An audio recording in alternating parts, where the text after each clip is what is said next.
Eh ben, merci à tous d'être là ce soir pour notre meet-up, hein, Maman, j'ai rétréci le batch. Donc, comme l'a très bien résumé Jérémy, on va parler de batch, d'une situation compliquée chez un client euh, où on a vraiment une situation assez complexe qu'on décrira dans un contexte à une situation beaucoup plus saine. Donc, on va commencer par se présenter, on présentera le contexte. Ensuite, on va dérouler un peu la mission telle que nous on l'a vécue et on terminera un peu par une petite conclusion. Je vais mettre le support déjà.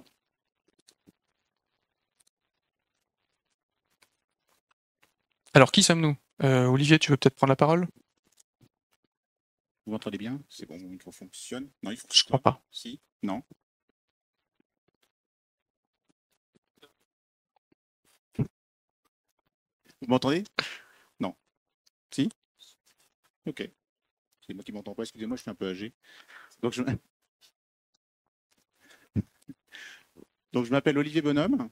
Donc, je suis expert Oracle. Ça fait une trentaine d'années que je fais de l'Oracle. Et j'ai notamment commencé, au début de ma carrière, j'ai travaillé chez Oracle pendant 4 ans. Et je suis passionné par tout ce qui est performance et résolution de problèmes de performance. C'est, je pense, mon côté un peu feignant. Et c'est exactement le sujet de ce soir, puisque c'était vraiment de l'optimisation. Ok. Du coup, moi, je m'appelle Alexandre Cubos. Ça va faire 17 ans que je fais du Java. Pas mal de développement. Ouais, 17 ans. J'ai fait pas mal de projets, de la startup jusqu'au gros SI, hein, sur des projets legacy ou des projets from scratch.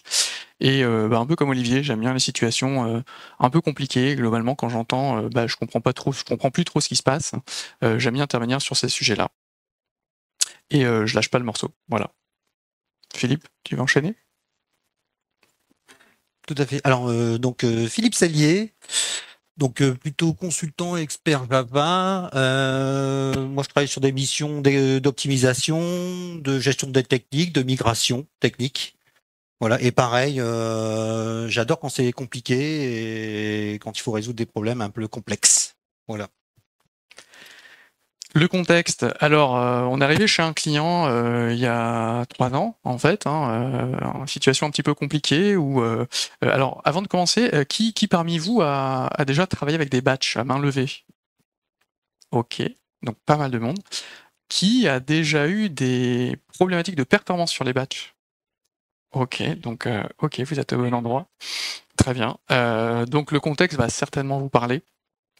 On est arrivé sur une situation à peu près avec tout cette galaxie de mots, hein, on est arrivé sur un code legacy qui a 20 ans, plusieurs millions de lignes de code, donc autant dire une belle dette technique.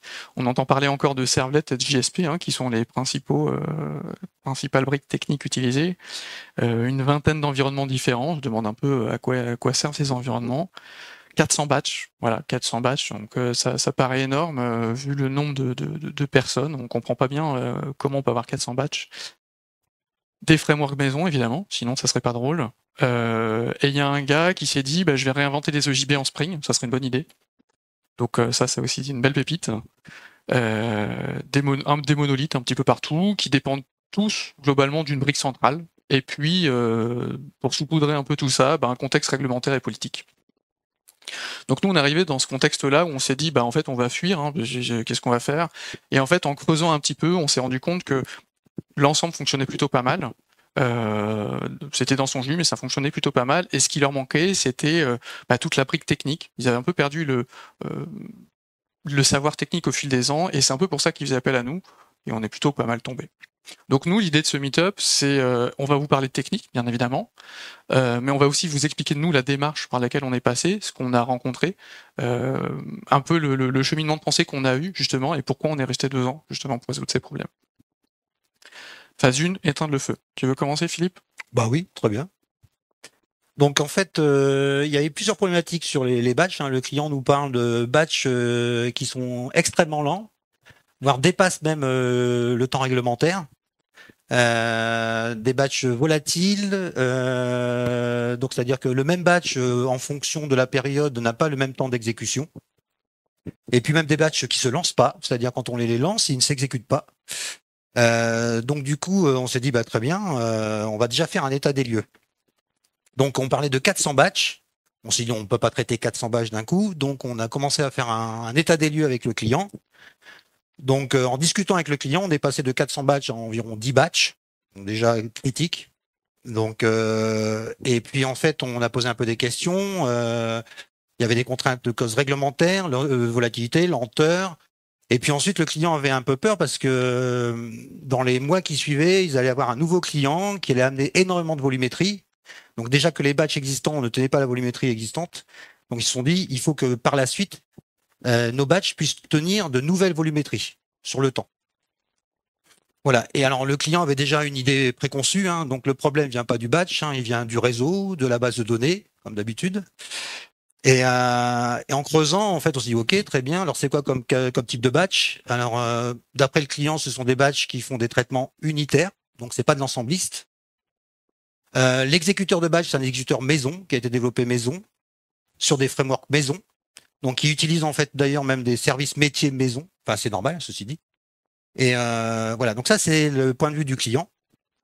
Et aussi le code du batch, en fait, comme c'est des services métiers, on ne pourra pas toucher au code du batch. Ça, c'est le point de vue du client. Donc il faut améliorer les batchs sans toucher au code du batch. Donc ça, donc on s'est dit, ben on y va, puisqu'on peut rien faire, c'est parti. Du coup, on a commencé à analyser un petit peu le système de batch en lui-même. Hein. C'est un système de batch maison assez classique avec un parent et des fils. Hein. Globalement, on a un parent qui vient calculer un ensemble de stocks, de choses à faire, d'unités à traiter. Ça dépend de l'unité globalement, mais on a toujours un peu cette même logique. Donc on a un parent qui vient créer un stock pour pouvoir ensuite, avec un fils, calculer des choses, des traitements. Et ensuite, chacun de ces fils étant indépendants les uns des autres, on les parallélise via des systèmes, enfin via des threads, tout simplement pour venir paralléliser tout ça. Petit point sur l'architecture, Philippe? Oui, donc du coup, manque de connaissances techniques sur l'exécuteur de batch. Donc on a commencé à étudier un peu l'architecture en prod. Donc voilà l'architecture en prod extrêmement complexe. Donc les 400 batchs tournent sur un Tomcat avec un ordonnanceur, un ordonnanceur devant. Classique, un standard hein, du marché. Donc le principe, c'est que l'ordonnanceur lance une demande d'exécution de batch en asynchrone. Donc les batchs sont exécutés en asynchrone. Hein. Et l'ordonnanceur met en place la réconciliation via une queue, un ActiveMQ pour ceux qui connaissent un peu. Si on est trop technique, après vous pourrez poser des questions, hein, donc il n'y a pas de souci. Voilà. Et donc l'ensemble des batchs, c'est un war dans un Tomcat en prod sur une seule instance. Et le principe, c'est les batchs communiquent uniquement avec la base de données pour faire des sélections et des modifications.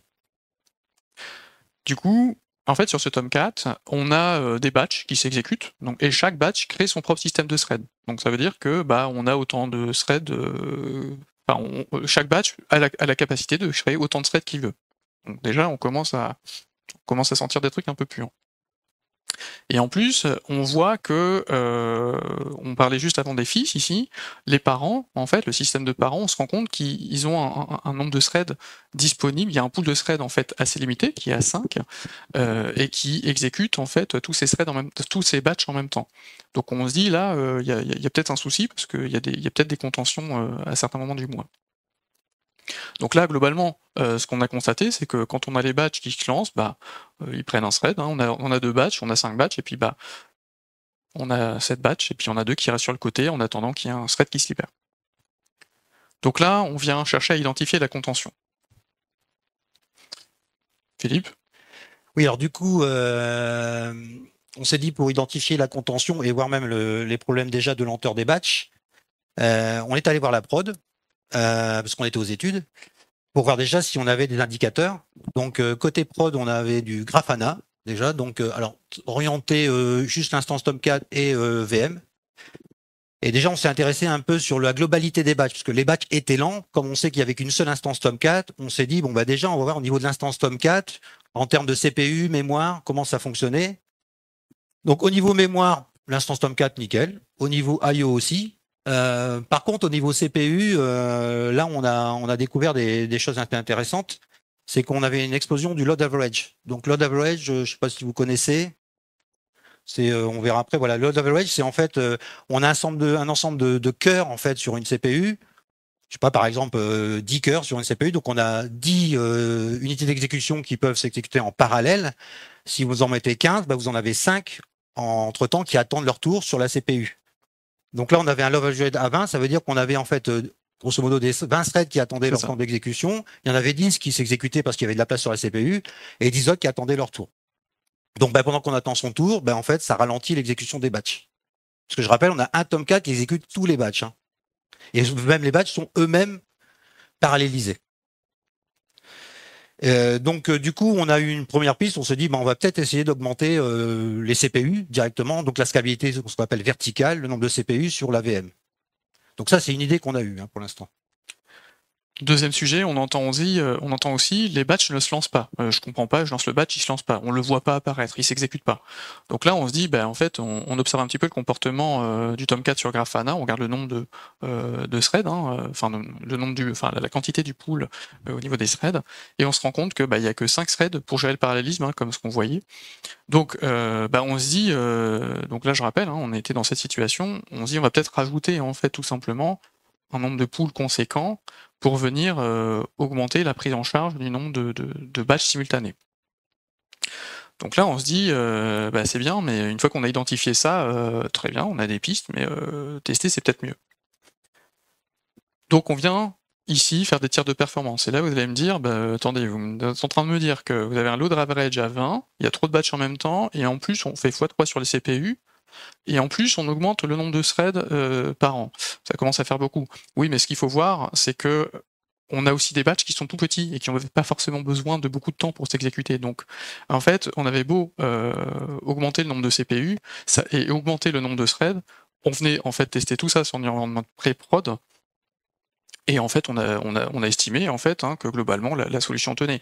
Pourquoi ? Parce que en reprenant en fait une situation de prod telle qu'on avait vu, on n'avait pas forcément d'indicateur précis. On pouvait pas dire ce batch-là était bien meilleur parce qu'on n'avait pas d'observabilité. Donc on s'est dit, on avait un seul indicateur d'observabilité, c'était la durée d'exécution des batchs et la volumétrie globale. Donc on s'est dit, on va regarder simplement leur débit, le volume divisé par le temps. Et on s'est rendu compte que globalement, en faisant x6 et en faisant x6 x3 sur le nombre de CPU et x4 sur le nombre de threads, on avait divisé globalement par 2 le temps d'exécution. Donc ça, c'est plutôt empirique, mais déjà, on était dans une situation où il fallait éteindre le feu. Donc là, on était plutôt content, on présente les résultats aux clients, et c'est ça qui est important. Et là, c'est plutôt go pour la mise en prod. Et là, le plus intéressant, on s'est quand même un peu moqué de nous. On s'est dit, bon, les gars, vous avez mis 2 mois pour faire x3 sur le CPU, c'est bien, mais... pas bon. c'est un peu ça. En tout cas, les techos, ils ont dit, on s'est un peu fait railler. Mais ce qu'il faut voir, c'est que derrière, il y avait des croyances, et c'est ça le plus important, c'est qu'en fait, côté métier, on entendait encore, non, mais ça, c'est un problème de base, avant, ça tournait, je comprends pas, moi, mes batchs, ils tournaient avant, il n'y a pas de béton qui tourne pas maintenant. Oui, mais la volumétrie a augmenté. Côté infra, on avait l'étude d'un côté et l'infra de l'autre, et l'infra nous dit non mais là c'est un problème de code, votre truc, ça tourne sur des Tomcat, parce que leur vision c'était que Tomcat, et oui le code n'est pas optimisé, mais il tourne depuis longtemps, et c'est pas pour autant qu'on va le jeter parce que c'est un asset de l'entreprise. Côté run, ceux qui exécutaient les batchs, ils voyaient pas tout ça en fait, ils n'avaient pas connaissance de ce qui était lancé par le métier, donc ils disaient moi, des fois, les batchs ils sont rapides, des fois, les batchs ils sont lents, donc il a fallu leur expliquer pourquoi des fois ils étaient rapides, pourquoi des fois ils étaient lents. Et côté DBA, eux, ils voyaient des requêtes unitaires, ils ont dit, faites de l'ensembliste, ça ira plus vite. Mais une fois qu'en fait, on a posé tous ces diagnostics, on a montré couche par couche pourquoi en fait on avait un problème, on a déjà réussi à faire communiquer des gens qui jusque-là communiquaient plus. Donc ça, c'était plutôt quand même un succès pour le coup. Oui. Et la réalité, c'est qu'en fait, le système de parallélisme n'était pas maîtrisé. Donc, une fois qu'on l'a remaîtrisé, on a éteint le feu et on a pu passer à autre chose. Tu veux parler de la volatilité ? Oui. Non. Oui, donc du coup, on a éteint le feu sur le côté temps d'exécution global des batchs. Mais il restait des cas où, en fin de compte, certains batchs ne mettaient pas le même temps d'exécution avec la même volumétrie. Donc du coup, déjà, on avait une première piste, c'est que tous les batchs s'exécutent sur un même Tomcat. Et puis, du coup, en fait, on s'est dit, là, il va falloir changer un peu le paradigme. C'est pas un Tomcat, mais il va peut-être falloir distribuer les choses sur différents Tomcats. Parce que je rappelle, on peut pas modifier le code du batch pour l'instant. Donc du coup, on s'est dit, puisqu'on peut pas changer le code, on peut peut-être changer un peu l'architecture. Mais changer l'architecture en prod, c'est pas évident. Donc il faut que le client nous fasse confiance. Comme on a déjà réussi à éteindre le feu, le client commence à nous faire confiance. Alors nous faire confiance, pourquoi? Parce que on n'a pas fait que augmenter des CPU, mais on a aussi réussi à communiquer avec le client, faire en sorte que les équipes communiquent entre eux, hein, parce qu'entre la prod et les études, même encore aujourd'hui, c'est pas évident. Donc on a essayé de mettre un lien entre les deux. Et puis aussi, on a redocumenté l'infrastructure, les batchs, etc. Parce qu'en fait, il n'y avait plus de documentation, il y avait une perte de connaissance des batchs. Donc le fait d'avoir amené tout ça, le client nous fait confiance. Donc du coup, on déclenche une réunion avec les responsables, les différents intervenants, pour dire ben voilà, on peut en fait maîtriser certains batchs, mais pour ça, il faut les isoler et puis donc mettre en place un changement d'architecture. Là, globalement, ce qui s'est passé, c'est que il y avait aussi des grosses attentes parce qu'ils sentaient arriver des traitements annuels Ah oui, c'était fin d'année. qui commençaient à sentir mauvais. Quand un batch, je vous rappelle, on est sur un Tomcat, quand il y a un batch qui plante, il fait planter tout le monde. Donc ça aussi, c'est un problème. Donc il y avait des grosses demandes par rapport à ça. Ils voulaient qu'on aille vite. Et comme tu le disais, donc pas touche au code métier. Donc on s'est dit, bah, seule possibilité, modifier l'architecture. Donc pour simplifier l'architecture existante telle qu'elle était, on avait un ordonnanceur, un exécuteur de batch avec le message queuing. On s'est dit, bon, bah, on va pas réinventer la roue, hein, on va faire x3 sur les Tomcat hein, qui existent. On met 3 exécuteurs de batch en parallèle, et nous on va créer une brique au milieu pour venir répartir les batchs, un peu comme un load balancer un petit peu, sur lequel on dit, bah ok, tel batch il va laisser exécuter sur tel serveur. L'objectif, c'était de ne pas avoir d'incidence sur l'ordonnanceur de batch, qui n'était pas maîtrisé par nous. Donc, on voulait que côté ordonnanceur de batch, ça soit complètement transparent. Donc, c'est pour ça que ça fait bizarre. On remplace une brique par une nouvelle brique. Mais justement, c'est une brique qui permet de faire en sorte que l'ordonnanceur, vous voyez, on retrouve le message queuing, etc., soit toujours transparent côté run. Donc au niveau de la mise en place de la solution, bah en fait on a réparti des batchs critiques. En fait on a fait deux choses. C'est-à-dire qu'on a réparti déjà les batchs critiques pour les dédier sur un serveur. Donc ça déjà c'est plutôt pas mal. Les batchs critiques sont en fait une espèce de QS, hein, de priorité.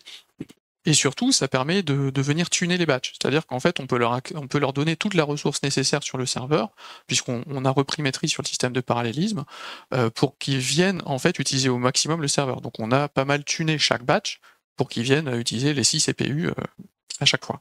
Donc c'est bête, mais déjà on a réduit pas mal le temps d'exécution sur le batch en lui-même, mais en réduisant la durée du batch, on permet aussi de libérer de la ressource pour les batchs qui tournent en même temps.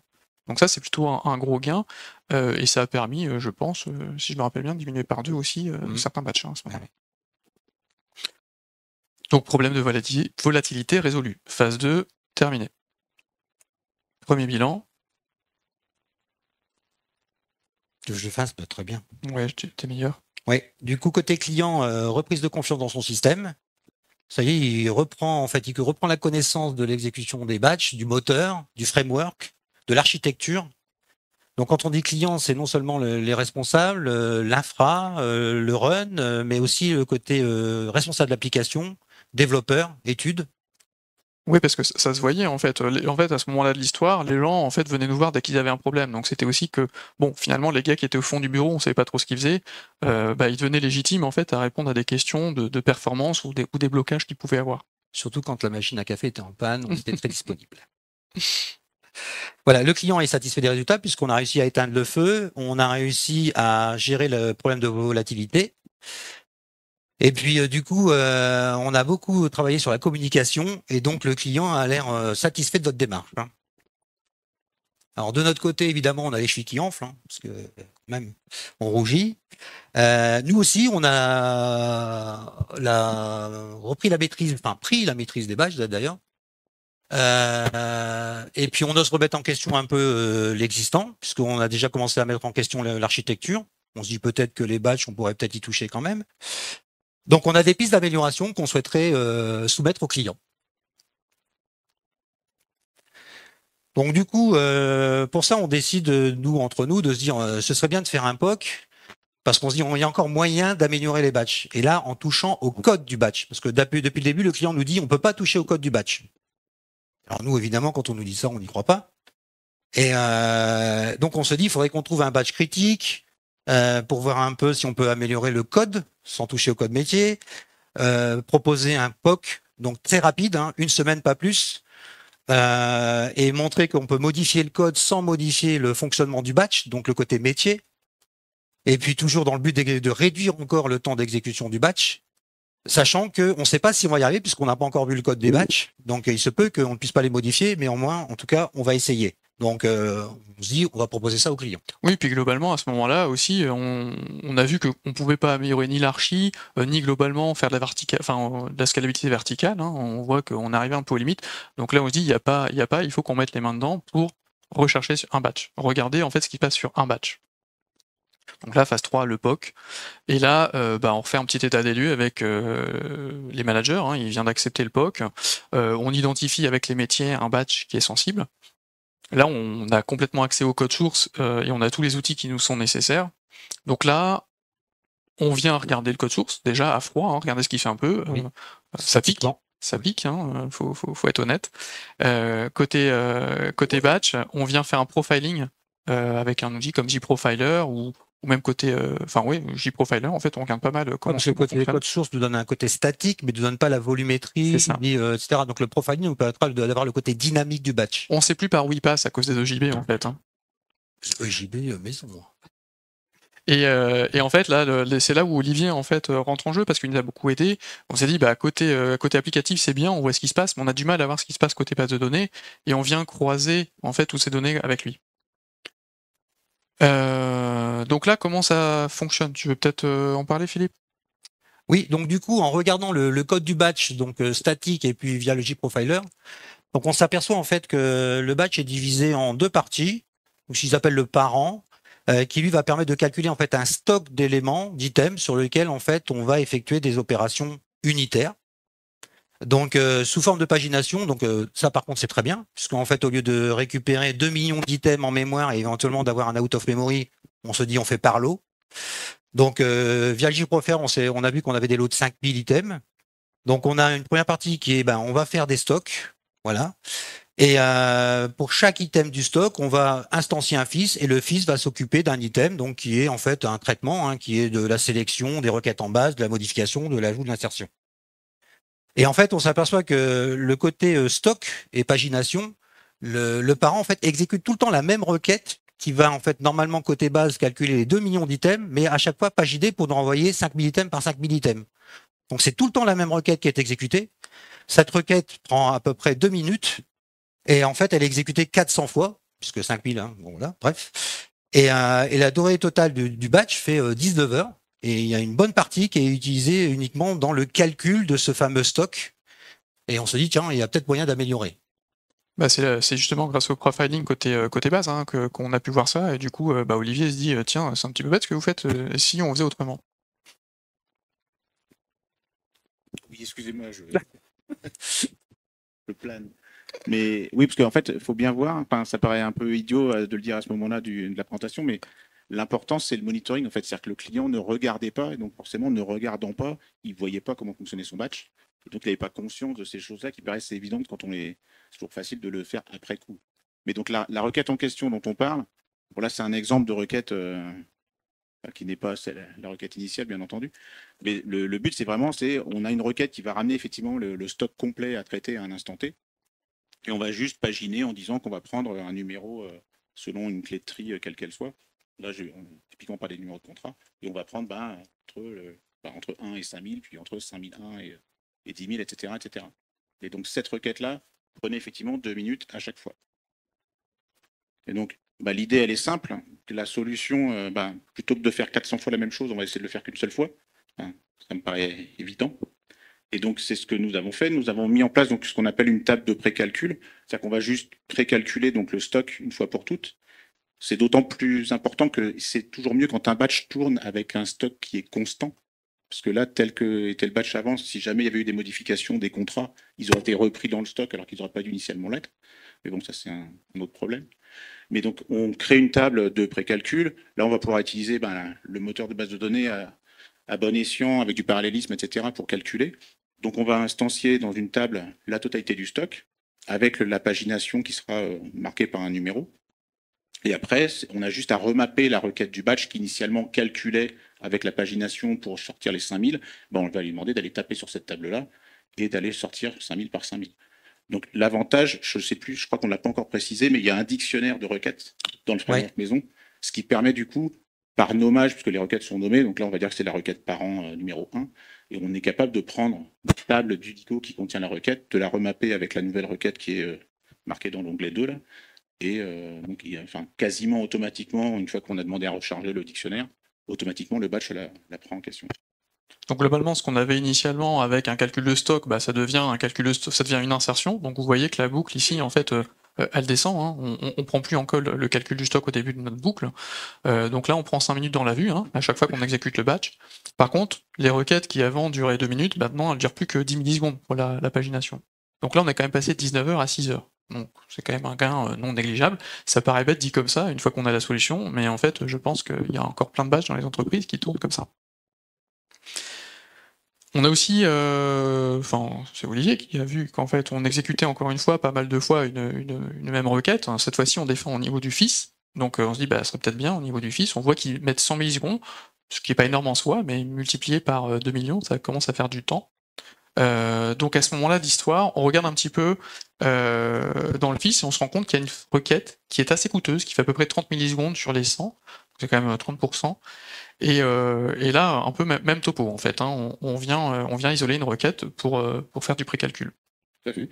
Donc là, la requête, c'est une requête en fait qui unitairement est optimisée, c'est-à-dire qu'on ne peut pas l'optimiser plus. Par contre, le problème, c'est qu'elle coûte cher de par sa syntaxe, puisqu'on va chercher la dernière date de la version en gros du contrat pour aller chercher une donnée dans une table d'historique. Donc ça a un certain coût. Et c'est typiquement le genre de requête qui a intérêt à être mutualisé, c'est-à-dire de recalculer pour la totalité des fils, donc en l'occurrence les 2 millions de fils, recalculer dans une table le résultat de cette requête-là et aller prendre le résultat à la fin et uniquement ce résultat-là. Et toujours pareil, la requête, donc qui durait 30 millisecondes, du coup, on va la remplacer par une table qu'on appelle de précalcul aussi, parce que le but est vraiment de présenter un résultat complètement mâché. Donc, on va calculer pour l'entièreté des contrats le résultat de la requête du fils. On va la mettre dans une table, on indexe la table sur le contrat, et le fils, du coup, peut venir lire directement le résultat de la requête et non plus la recalculer à chaque fois. Donc, la création de la table, ça met en gros 5 minutes. Et la requête du fils, qui était donc la requête complexe avant, qu'elle est tapée directement dans les tables de fait, etc., ben, on la remplace par la nouvelle requête qui, elle, va taper directement dans la table où on a exposé le résultat. D'accord ? Toujours pareil, il n'y a rien d'extraordinaire, c'est juste qu'il y a un moment où on s'aperçoit que unitairement la requête, on ne peut plus l'optimiser parce qu'on est vraiment au max. Elle ne coûte pas si cher que ça, sauf qu'on l'a fait 2 millions de fois, donc 2 millions de fois 10 millisecondes. Il n'y a pas tant de millisecondes que ça dans une journée, et malheureusement, ça coûte du temps. Alors qu'aller chercher une ligne dans une table avec un index, c'est quand même relativement rapide. Donc finalement, notre batch devient comme ce qu'on a vu avant. Hein. On a eu un premier précalcul, un deuxième précalcul pour les fils avec la pagination, et du coup le fils maintenant tombe de 100 millisecondes à 71 millisecondes. Donc là, par les mécanismes en fait de parallélisme, on divise pas par 10, hein, enfin par même plus que 10, par 30, mais avec le mécanisme de parallélisme, on passe de 6 heures à 4 heures. Donc là, on commence à devenir plutôt acceptable sur un traitement qui durait plusieurs dizaines d'heures initialement. Donc globalement, le résultat du POC, c'est que amélioration nette hein, pour le batch, 13 plus 2 heures gagnées sur le batch. On a rempli le deal, le code, on ne l'a pas touché en fait, hein, parce que qui dit modification de code métier dit retest derrière, et là on a un peu perdu la connaissance, tout le monde est un peu fébrile.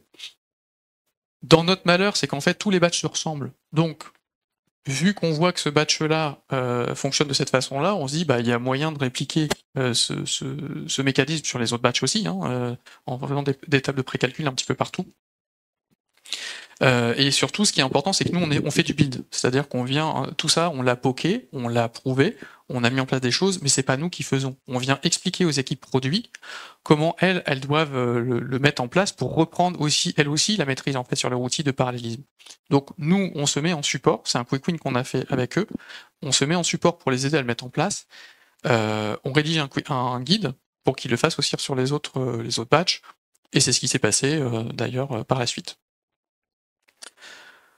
Donc, à ce moment-là de l'histoire, on a commencé à atteindre les limites du moteur du batch, hein, clairement. On a vraiment diminué. Donc l'infra, on a fait, le moteur du batch maison, on a fait. On peut pas augmenter la taille du serveur. La base de données, on se rend compte que elle fait toujours rien. En tout cas, Dixit, Olivier. Et pour autant, on se pose des questions sur la volumétrie par la suite. Comment on peut absorber encore plus de volumétrie? Et c'est là qu'intervient, on se dit, si on distribuait sur plusieurs serveurs. Putain, ça. Oui, donc du coup, la scalabilité verticale, on peut pas aller plus, mais en fait, je rappelle, on doit absorber une volumétrie qui va arriver dans quelques mois, voire même après absorber de nouvelles volumétries. Donc le client souhaite que les batchs gardent le même temps d'exécution, quelle que soit la volumétrie. Donc on a réussi à modifier le code du batch, mais c'est des codes techniques en fait, sur uniquement la gestion des stocks. On ne peut pas modifier le code métier. Grosso modo, on ne peut pas faire d'ensembliste et on ne pourra pas en faire. Donc il faut qu'on trouve une autre solution. Donc petit rappel, voilà. Donc on a notre Tomcat là avec notre batch à l'intérieur. On a déjà par contre identifié la notion de précalcul, la notion de calcul des lots. Et puis vous voyez, il y a une notion de fils. Les fils, c'est ce qui vont exécuter chaque item de lot, par exemple des contrats. Chaque fils va s'occuper d'un contrat, mais les fils sont exécutés en parallèle. Donc on s'est dit peut-être que ces fils-là, on pourrait les distribuer sur différents serveurs, faire du calcul distribué. Pardon, excusez-moi, il dort, Pépé ? Super, génial. Donc voilà, c'est ce qu'on décide de faire, de prendre des concepts qui existent depuis très longtemps, la notion de master-slave. Donc en fait, le précalcul, on va l'exécuter sur une notion de serveur master. Donc c'est un Tomcat sur une instance. Et par contre, les calculs des items, on va les distribuer sur d'autres serveurs, d'autres instances de Tomcat, qui seront en plus scalables. Donc on choisit un certain nombre au départ. Et puis ensuite, derrière, on va pouvoir augmenter le nombre de serveurs à volonté en fonction du volume. Et en fait, ce qu'on a souhaité faire, d'ailleurs, en plus, c'est comme ils étaient sur Spring Boot, etc. On s'est dit, on va pas réinventer la roue. Donc, on a utilisé Spring Batch. Donc, ils n'avaient pas de Spring Batch, puisque les batchs étaient faits maison. Et on s'est dit, c'est aussi une occasion de leur expliquer, pour faire des batchs, puisque vous êtes en Java et que vous voulez faire du Java, on pourrait très bien faire des batchs en Spring Batch, puisque c'est fait pour. Donc, réintroduire un peu du standard. En plus, Spring Batch permet aussi de faire ce qu'on appelle des rebot chunks, donc de faire des distributions de calcul sur des serveurs distants. Donc, on a fait un petit POC très rapide, de 2 jours, quoi. Pierre, merci. Et pour voir déjà si on pouvait prendre un batch existant et le transformer en Spring Batch. Donc, ça a été possible. Et puis, du coup, on s'est dit, alors, petite chose, parce que on n'est pas très bon, mais quand même. Quand on a mis en place notre répartiteur de batch maison, on l'a fait en sorte qu'il soit évolutif, c'est-à-dire qu'on a identifié des topologies d'exécuteurs de batch. Donc, l'exécuteur de batch classique, là, le 1, le 2, c'est les exécuteurs de batch qu'on a initialement, le legacy. Et puis ensuite, on s'est dit, on va pouvoir exécuter des batchs en Spring Batch, qui est une architecture un peu différente. Mais ça n'a pas d'incidence sur le répartiteur de batch, parce qu'en fait, on va tout simplement changer la topologie. Donc, du point de vue de l'ordonnanceur, pour lui, c'est transparent. Il voit toujours l'exécuteur de batch, le répartiteur de batch devant. Et ensuite, derrière, du coup, voilà. Donc, du coup, le répartiteur de batch, en fonction de la topologie du batch, est-ce que c'est un batch legacy ou est-ce que c'est un batch distribué, va tout simplement répartir les batchs sur telle instance de Tomcat, qui était un batch classique, les Tomcat qu'on a vu tout à l'heure, ou alors des batchs Spring Batch, avec une instance master et des masters slave. Sachant que le but du master, grosso modo, c'est de calculer les hauts et de les répartir sous forme de partition, au sens un peu base de données, en fait. On fait des lots directement dans des tables de la base de données. Et en fait, chaque slave, on envoie le numéro de la partition sur lequel il doit travailler. Et le slave, en fait, travaille sur sa partition. Et si un slave n'est pas disponible, un autre slave... Alors, l'avantage aussi, c'est que selon les items qu'on a dans les partitions, on peut avoir des calculs plus ou moins rapides. Donc, quand un slave va terminer ses calculs, il peut prendre la partition suivante. Donc, c'est assez constant. Là, il a fallu aussi faire un travail... c'est vrai qu'on n'en a pas beaucoup parlé, mais en fait, sur les slaves, il fallait aussi se dire que chaque unité de traitement devait être à peu près homogène, parce que si on a des fils qui prennent 3 minutes et d'autres qui prennent 3 secondes, fallait aussi trouver une clé de partitionnement oui. intelligente. Et ça aussi, ça a été un travail avec Olivier, se dire comment... On n'a pas fait une division, quoi. Ouais, on n'a pas fait qu'une division, il a fallu quand même faire le profiling Java et le profiling base de données pour le faire, quoi. Oui, exactement. Et ce qui a été intéressant aussi, c'est que le client, il a apprécié de se dire c'est pas mal, j'ai un legacy de 20 ans sur des JSP et des trucs pas sexy. Là, vous me dites qu'on peut faire du Spring Batch, moi j'achète parce que moi, c'est ce qui me permet de pérenniser, parce que lui, sa vision, c'était aussi de se dire, moi, mon projet, il faut encore qu'il dure 10 ans, quoi, parce que je vais pas pouvoir m'en débarrasser. Donc, lui dire qu'on revient sur des stacks standards, c'est quelque chose qui parlait plutôt pas mal, quand même. Bilan intermédiaire, Philippe. On a éteint le feu à ce moment-là, donc là on est content. La volatilité, il n'y en a plus. Réduction du temps de traitement atteinte, on est passé d'un batch qui fait plus de 60 heures à moins de 2 heures, donc, et surtout de façon pérenne. Donc si on voulait augmenter, on avait plus de volumétrie, on a augmenté le nombre de serveurs. On a repris non seulement la maîtrise sur le système de batch, mais en plus on a embarqué des équipes avec nous, et ça je pense que c'est le plus important, parce que nous on n'y est plus, donc c'est bien que eux aussi les retrouver. Et voilà, c'est ça, c'est un premier bilan. Oui, parce que le côté Spring Batch et tout, nous on a poké, mais c'est les équipes de dev qui ont mis en place les Spring Batch derrière. Donc on a toujours documenté. Le but c'était pas de faire, mais de faire. De laisser la documentation qu'on aurait aimé avoir quand on est arrivé. Oui, exactement. En fait. Tout à fait. C'est notre côté second consultant, c'est ça, on fait faire, quoi. Et bien sûr. À nos âges, on fait faire. Donc là, globalement, tout ce qui est système de batch, on peut dire qu'on a plutôt pas mal fait. Il nous manquait quand même une grosse phase, c'était l'observabilité, parce que système vieillissant. Et là, on était un petit peu embêté sur ces phases-là. Donc, pour corriger, il faut d'abord observer. Jusque-là, sur les phases 1, 2 et 3, on a une approche vraiment top-down. On a regardé en haut, on a des problèmes, et puis on échange jusqu'à trouver le problème, on corrige. Et comme visiblement le client était plutôt content de ce qu'on faisait, il nous a dit vous n'avez pas d'autres améliorations. On dit pour trouver des améliorations, faut mesurer, faut regarder. Donc on est venu poser des indicateurs au plus proche du code, donc notamment avec Elastic, on l'abordera pas trop, mais beaucoup plus avec la base de données qui était elle, on va dire vraiment une brique noire pour le client. Et vraiment d'adopter une approche bottom-up, se dire je vais au plus proche de la donnée, je vais au plus proche de là où ça semble coincer, pour venir remonter et trouver des gisements d'amélioration potentiels. Mettre en place de l'observabilité, ça permet deux choses, ça permet d'isoler les contentions, donc comme je le disais tout à l'heure, quand on a une contention, ça diminue l'empreinte de la consommation, mais ça libère aussi de la ressource pour les autres, donc ça a un double effet. Nous aussi, on l'a pas dit, mais là on vous parle de chiffres et d'heures, mais pendant toutes les améliorations des phases des batchs, en fait on s'est dit comment on mesure ça, parce que on n'avait qu'un débit, nous. C'est ça, on n'avait qu'un débit, on s'est dit ok, ça a l'air plus rapide, mais il nous fallait quand même mesurer ça de façon qualitative. Et surtout, le rôle de consultant, on vient d'en parler, mais c'est de se dire je vais laisser des traces factuelles quand je serai plus là, pour plus que j'entende non, mais ça c'est un problème de base, ou c'est un problème de réseau. On vous laisser des traces factuelles pour mesurer en fait des dégradations potentielles futures. En fait, si les batchs commencent à dériver, se dire qu'ils puissent être capables de le détecter par eux-mêmes. Donc là, on va faire un petit aparté, parce qu'on a mis pas mal d'observabilité sur la base de données. Je te laisse la parole, Olivier.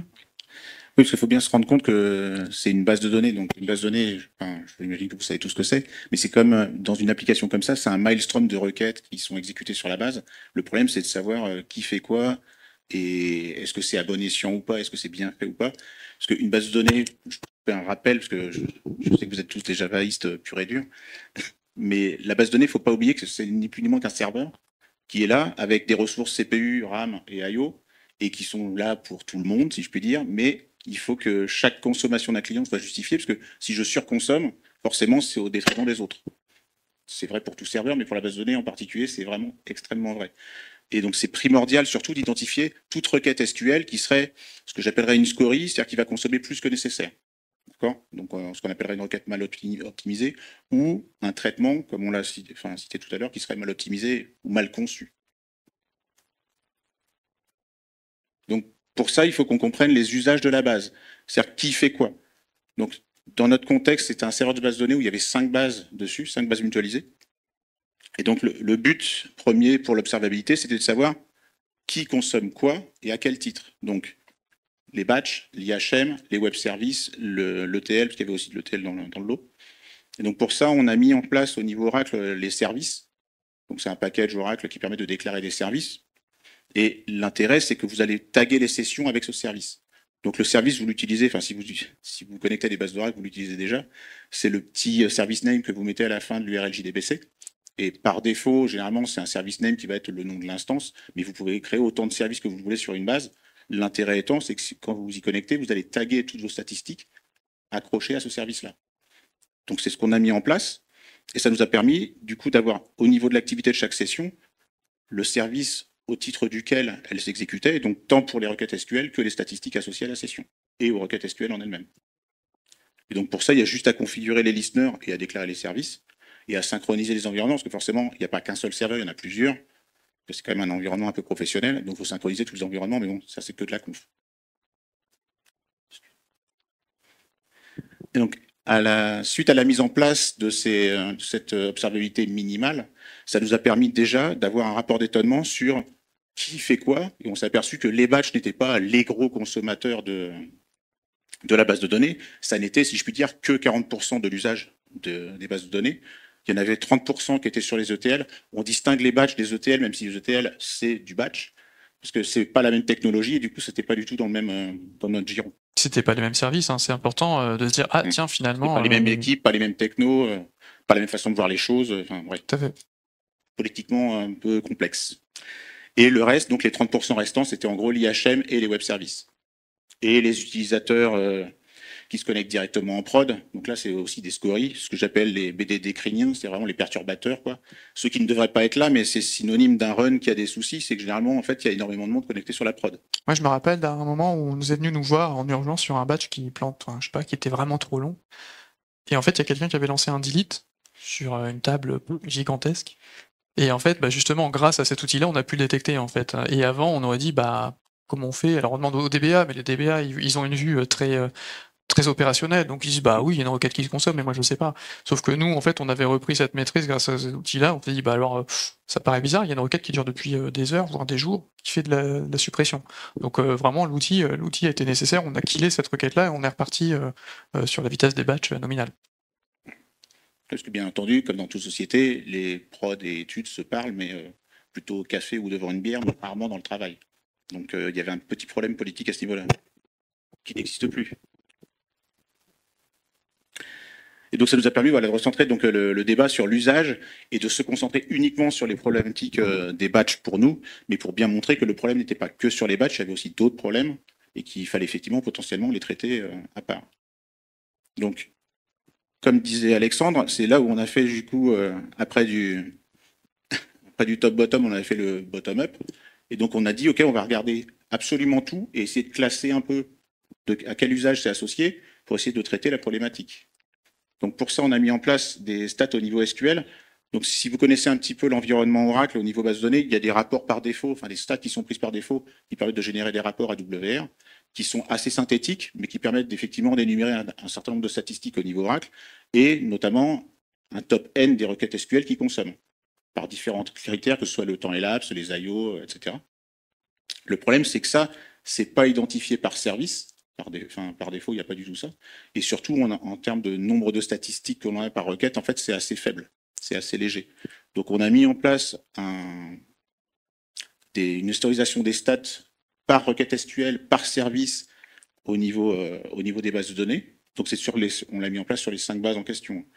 Et ça nous a permis donc de collecter énormément d'informations à ce niveau-là, et surtout de remonter, de montrer aux gens, parce qu'en fait, il faut vraiment montrer, telle requête qui vient de tel batch, elle consomme tant, et elle est classée comme étant bonne ou pas bonne. En gros, c'était vraiment remonter aux gens et leur faire prendre conscience en fait des problématiques de requêtes, de requêtes SQL. C'est important que tu dis ça parce qu'en fait, les rapports WR, c'est bien, mais c'est souvent, il faut être DBA pour savoir l'utiliser, pour le générer et pour savoir le lire. Hein. Et puis c'est demander généralement a posteriori, en fait, il y a eu un problème et en gros, typiquement le manager va dire donnez-moi la requête, le rapport WR de la période pour que je vois, et en fait, il va avoir un rapport, il ne comprend rien.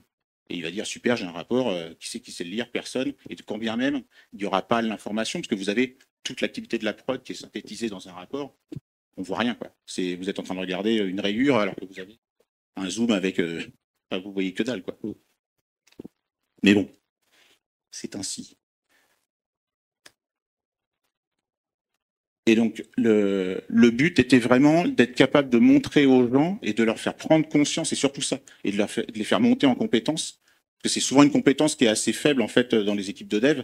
C'est la compétence de qu'est-ce que c'est qu'une requête SQL. Alors que ça n'est ni plus ni moins qu'un ordre qu'on envoie à un serveur, mais derrière, c'est un algo.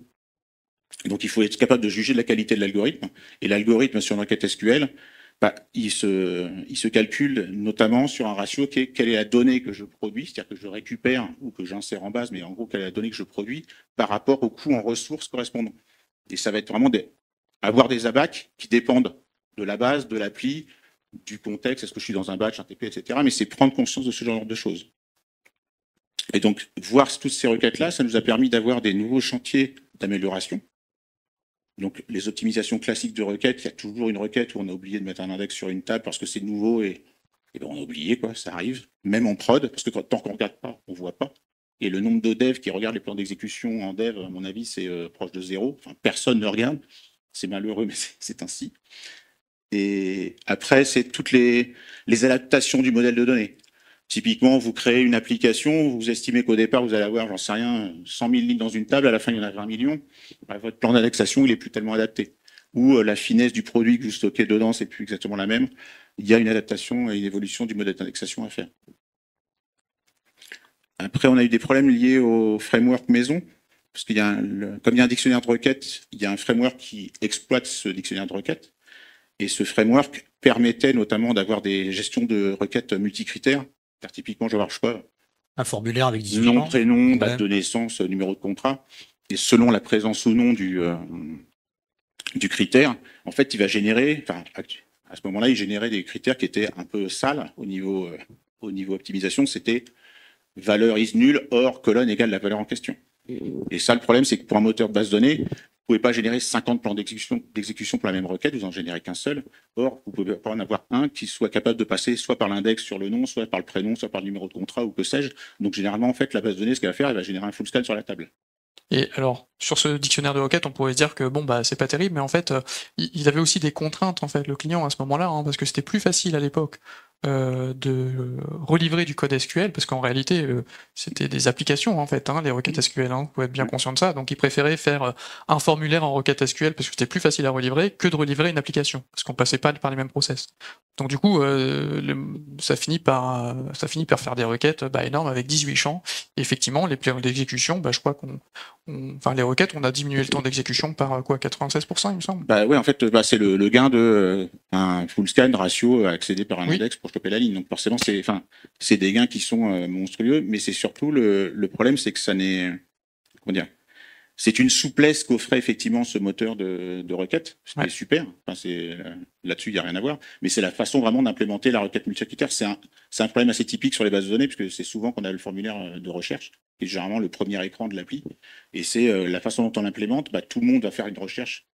Enfin, là, c'était sur la partie CRM, j'imagine.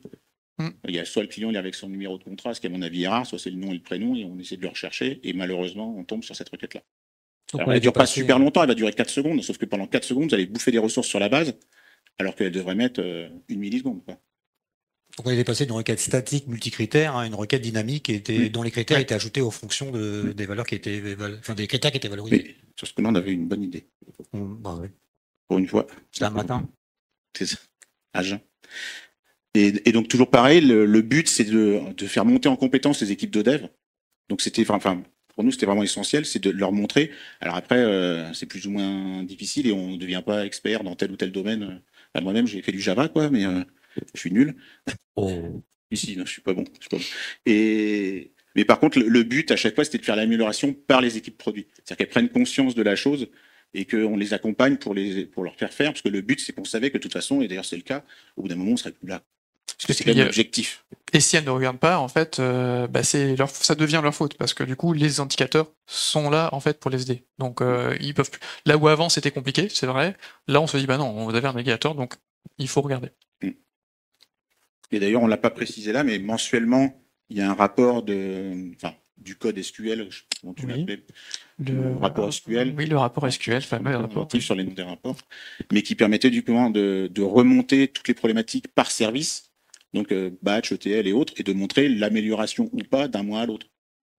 C'était assez gras comme boulot, mais en tout cas, ça a permis de remonter pas mal de problématiques et de corriger pas mal de batchs. Je crois qu'on a isolément des batchs qui n'étaient pas forcément critiques, mais on a réduit de 95% le temps d'exécution parce qu'il manque un index, parce que ce fameux dictionnaire de requêtes. Donc ouais, on a fait des belles améliorations. Ça a permis surtout de sortir la petite vaguelette au milieu de l'océan de requêtes que sinon on ne peut pas choper en fait. Soit la personne sait, parce que le problème c'est quand vous avez 400 batchs, il y a un batch par exemple qui va durer 20 minutes, ça va gêner personne alors qu'en fait il va durer 30 secondes. Mais personne ne le voit parce que comme vous êtes avec des batchs qui durent 10 heures, celui qui dure 30 minutes il s'en sort bien quoi. Enfin, alors qu'en fait il ne devrait pas consommer 30 minutes. Et on ne peut le voir que quand on regarde vraiment avec une granularité assez fine et qu'on suit au fur et à mesure du temps et qu'on analyse un minimum. Donc c'est du boulot et ouais, c'était super. Si on fait un bilan, en fait, sur tout ce qu'on a fait là, on a fait pas mal de techniques, mais en fait, la première chose en fait qu'on a fait, c'est écouter, tout simplement. En fait, ça paraît bête, dit comme ça, mais la plupart du temps, moi en tout cas, je rencontre des consultants qui arrivent et j'entends Yaka Faucon. Et en fait, c'est jamais aussi simple. Donc, je pense qu'il faut toujours prendre en compte les contraintes du client. Après, quand on arrive, on se dit non, mais alors les dictionnaires de requêtes, les JSP, il y a plein de raisons qui font que, en fait, on n'a pas envie de le faire ou il suffit de faire autrement. Oui, mais en fait, ça fonctionne. Et il y a beaucoup de gens qui travaillent dessus depuis des dizaines d'années. Donc, en fait, c'est aussi manquer de respect en fait aux personnes qui bossent dans la boîte. Donc il faut savoir requalifier quand elles parlent d'un problème pour les aider, parce qu'on sent bien qu'elles ont, c'est un irritant pour eux, qu'elles voudraient faire mieux, mais elles ont pas les ressources pour le faire. Donc nous, on est là pour les aider justement. Typiquement, on a mis du Spring Batch, ça les a aidés. On a réduit les temps de traitement, donc on leur a montré qu'en fait, même avec ce qu'ils avaient, ils pouvaient faire des améliorations, et on a quand même réduit une partie de leur dette technique. Ouais. Ça le rassure aussi le client d'arriver avec cette attitude-là, de se dire, non, mais attendez. On va regarder, on vous promet pas monts et merveilles, mais on va regarder. Et on a vu qu'en rassurant le client, c'est ce qui permettait aussi d'amener notre sujet. Et ce qui est important, c'est la communication, parce que la plupart des problèmes qu'on a rencontrés, ça n'a jamais été technique. Enfin, je veux dire, quand on remonte les trucs, ça paraît, je dirais, presque insignifiant, mais en fait, il a fallu qualifier tout ça. Donc, aller discuter avec les équipes, aller discuter avec l'infra qui avait pas envie d'en parler avec les études, ou les DBA qui estimaient qu'il fallait faire l'ensembliste. Faut raccorder tout ce moment. Donc, le collectif, il est super important sur ces projets-là, sur ces projets de transformation, sur ces projets d'optimisation. On peut pas, en tout cas moi j'estime qu'on peut pas y arriver tout seul. Et il faut savoir challenger au bon moment. Parce que quand on est en pleine réunion d'incidents, et au début on y était, si on arrive, on dit ouais faites de l'ensembliste les gars, on se fait jeter, ce qui est normal parce que on n'arrive pas avec le bon timing. Par contre, une fois qu'on a commencé à éteindre le feu, qu'on a vu que on amélioré les choses petit à petit, on commençait à comprendre l'écosystème et comment fonctionnait le client, on a pu proposer tous ces chantiers. C'est pas le client qui nous a demandé de mettre du Spring Batch, mais au fur et à mesure, on lui a proposé, il a pris. Et ça a institué une confiance au long cours qui nous a permis justement d'améliorer en fait les systèmes. Et on sait que potentiellement, si ce client-là il a des soucis par la suite, il risque de refaire appel à nous parce que il nous fait confiance. Donc en conclusion, moi je dirais que la technique c'est jamais insurmontable. On est tous compétents dans cette salle. Je pense qu'on fait du Java, on a déjà vu pas mal de choses. Vous avez tous fait du batch, donc c'est que vous avez déjà vu ces problématiques-là. Mais je pense que c'est jamais bien problématique et c'est surtout des problèmes d'humains avant tout. Juste un petit pitch sur nous parce que du coup, nous on est 3 consultants, donc on a monté BKS Expertise justement pour régler ces problématiques-là qu'on peut rencontrer chez nos clients. Pourquoi ? Parce qu'on a 3 compétences complémentaires. On travaille sur des choses, c'est des secteurs différents. On s'est écouté, on obtient la confiance de nos clients, donc ça c'est important. Et nous, on croit beaucoup au collectif. On n'arrive pas avec de solutions préconçues, donc faites appel à nous si vous entendez des sujets comme on comprend rien à ce qui se passe, on sait plus, il y a des batchs, ils tournent depuis des années, mais là ça devient problématique. J'entendais tout à l'heure, on les jette, c'est une solution, mais des fois, il se trouve qu'on peut pas toujours les jeter, donc n'hésitez pas à nous contacter, on sera ravis de venir vous aider. Et en attendant, si vous avez des questions, n'hésitez pas. Avec plaisir.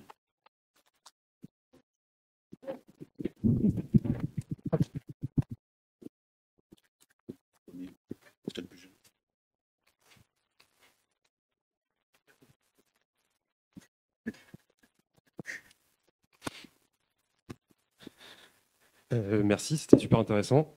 Vous n'avez pas trop parlé de tests. Je me demandais un petit peu c'était quoi votre stratégie pour prévenir la régression, parce que vous avez fait pas mal de changements assez critiques, on dirait. C'était quoi votre stratégie par rapport à ça? C'est une bonne question. Alors, les tests étaient compliqués parce que au sein même du client, les tests étaient compliqués. C'est-à-dire que obtenir vraiment le comment c'était testé, même pour eux, enfin, ils savaient une façon empirique de tester, on va dire. Il n'y avait pas de test automatisé, en tout cas pas nous tel qu'on l'estimait. Même déjà pour retrouver des batchs rejouables, c'était parfois un peu compliqué. Donc ce qu'on a fait, c'est on s'est concentré sur des batchs sur lesquels on était capable de rejouer facilement déjà.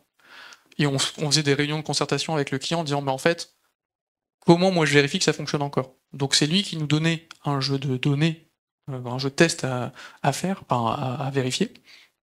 Et une fois qu'on avait ça, bah, c'est là où en fait on rentre en phase d'analyse et c'est là où c'est le plus intéressant pour nous. Hein. C'est souvent le plus court, mais souvent la partie la plus longue, c'est établir les cas de test, la rejouabilité, et puis après on cherche et on vérifie si ça fonctionne. Mais nous on était vraiment en consulting, donc en fait le test, bah, c'était les équipes produits qui testaient elles-mêmes en fait, après nos précos. Puis enfin, il y avait deux cas. C'est intéressant comme question ça. On a eu des batchs où, comme on montrait la distribution, etc., c'était uniquement la partie technique du batch. Oui. On n'a pas du tout changé, ne serait-ce que l'ordre d'exécution du batch, tu vois, à l'intérieur. Donc en fait, on était sûr que, en fait, d'ailleurs, on a comparé, on a lancé le batch dans l'infra avant. On avait des jeux de données. Par contre, on avait accès à la base de données puisque c'était en pré-prod.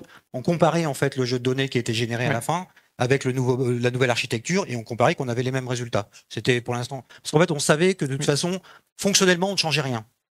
Mais c'est intéressant parce qu'on a travaillé sur un batch où là, en fait, il était lent, mais en réalité, il était en train de faire plusieurs fois le même calcul. C'est-à-dire qu'il y avait un calcul, je dirais, il avait un premier calcul qui était assez ensembliste, entre guillemets. Puis un autre calcul qui faisait un truc un peu plus, une gravité plus fine, mais qui en fin de compte reprenait les choses du haut, etc. En fait, il était fait à l'envers le batch en fin de compte. Il était de une gravité plus grosse à une gravité plus fine. Et on s'est dit, il y aurait peut-être moyen de changer l'ordre, ce qui fait que je prends la gravité plus fine, puis celle d'en dessous, en fait, au lieu de recalculer tout depuis le début, je fais tout simplement la somme de ce qu'il y a de fait. Donc on avait discuté en fait avec le métier, enfin avec le plutôt responsable d'application. Et là, effectivement, il y avait un changement d'organisation du batch. Et là, donc, il nous a donné des informations. Et en fonction de ça, on a refait un test. Effectivement, on a eu le cas où, après un test, on s'est dit, ah ben non, en fait, le résultat est pas le même parce qu'il manquait en fait un critère qu'on n'avait pas. Et en fait, ça, c'est après discussion une nouvelle fois avec le responsable d'application, on a changé les critères. Mais là, effectivement, il fallait en faire des tests un peu plus poussés, mais toujours par rapport à un jeu de données. Et là, on avait besoin énormément du client parce qu'ils n'avaient pas de test. Très difficile, en fait, de tester des batchs, en fait. C'est ça le plus compliqué. Autant du transactionnel, ça va. Parce qu'en fait, c'est une requête-réponse. Mais un batch, en fait, c'est sur un volume de données. Et en plus, il y avait des critères complètement différents en fonction d'un contrat, des critères du contrat, etc. C'était hyper compliqué. Tu avais des situations aussi où tu avais des batchs qui devaient tourner avant, après. Oui. Il y avait des step 1, step 2, step 3. Enfin, c'était pas évident. C'était pas évident. Et du coup, sur les. On a mis. En fait, il y a des moments où en fait, c'est pour ça qu'on mettait du temps aussi. Hein. En fait, ça par contre, les tests, Et en fait, la plupart du temps, nous, on allait vite. Du batch Comment? La compréhension du batch. La compréhension du batch était lente. Avec le client, nous mettant en place des améliorations, on les présentait, mais les équipes produits, elles avaient leur cycle de vie, il fallait qu'elles continuent de développer, donc nous on arrivait toujours à se caler. C'était pas toujours évident en vrai, on a mis du temps à prouver toutes ces améliorations. Le client était en mode safe, enfin il l'est toujours. Oui. Et nous on était en transverse. On était un peu en transverse. On était un peu le poil à gratter. Quoi. Voilà. On était dans plusieurs wagons. Des pas sur le quai. Ça répond à ta question? Mais globalement, sinon, oui, c'était empirique. C'était le BA qui testait aussi. Hein. C'est vrai qu'on avait aussi on avait un recetteur avec nous sur des sujets un peu plus ponctuels, mais c'est vrai qu'on avait quelqu'un qui testait. Donc, avec les jeux de données qu'on avait, on avait quelqu'un qui venait nous aider, effectivement. Quand c'était possible. En fait, pour info, les batchs étaient unitaires parce que j'utilisais le même code métier pour le batch que celui que j'utilisais dans l'appli transactionnelle IHM. Donc, le but étant de mutualiser le code. Ouais. Enfin, ça peut être critiquable, mais en fin de compte, c'était pas si. Non, c'était pas si. Ça répondait à leurs besoins, en fin de compte. Ça se défend. Ouais, ça se défend. SAP fait tout se défend, exactement. D'autres questions? Non? On va peut-être y aller, nous, parce que moi, ma mère m'attend. Bon, on va vous remercier une nouvelle fois. Merci beaucoup.